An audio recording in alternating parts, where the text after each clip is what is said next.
Christ est notre fondement.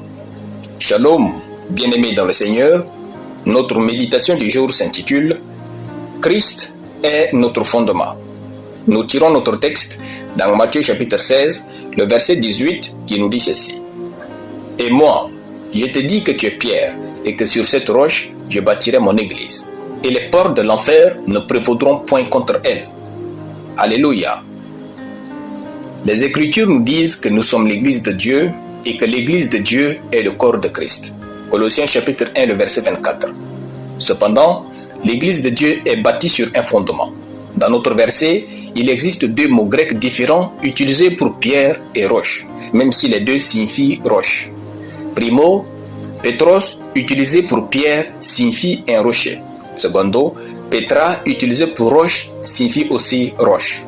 Cependant, lorsque Jésus dit qu'il bâtira son église sur un roc, il utilise Petra et non Petros. L'église a donc été bâtie sur Petra et non Petros, qui signifie pierre. Pierre n'est donc pas le fondement de l'église, comme le suggèrent certains catholiques. De quel roc parlait-il? Il suffit de lire Matthieu chapitre 16, le verset 16 qui dit « Simon Pierre répondit, tu es le Christ, le Fils du Dieu vivant. » Cette révélation fut donnée à Pierre non par la chair et le sang, mais par le Dieu vivant. Il ne parlait pas de lui-même, il parlait sous l'influence et l'inspiration de Dieu. Le fondement repose sur la révélation du Christ, le Fils du Dieu vivant. C'est le roc dont Jésus parlait, le fondement dont il parlait. C'est pourquoi nous prêchons que Jésus est le Christ, le Fils du Dieu vivant, car c'est sur cette révélation que l'Église est bâtie. C'est sur ce fondement que l'Église est bâtie. Si Christ est notre fondement, qui peut donc nous déstabiliser et discréditer? Personne. Ne soyons pas complexés à propos d'être bénis sans limite. N'ayons pas le sentiment de ne pas mériter les belles choses dans la vie, car Christ est notre fondement. Christ est tout-puissant, glorieux, fort, conquérant, victorieux et éternellement élevé par Dieu.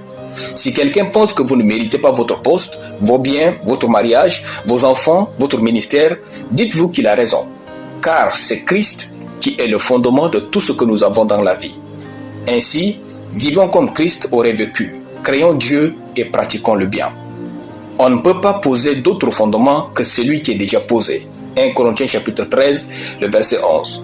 Le fondement est déjà posé. Tout ce que nous pouvons faire, c'est construire dessus. Tout repose sur le fondement qu'est Christ. Il est la raison de tout ce que nous sommes et possédons de Dieu. Alléluia. Prions. Je suis fondé sur Christ et rien ne peut m'ébranler. Je marche dans la victoire et l'abondance au nom de Jésus. Amen. La lecture biblique en une année, 2 Samuel chapitre 3 à 2 Samuel chapitre 10. Soyez bénis, c'était le pain du ciel.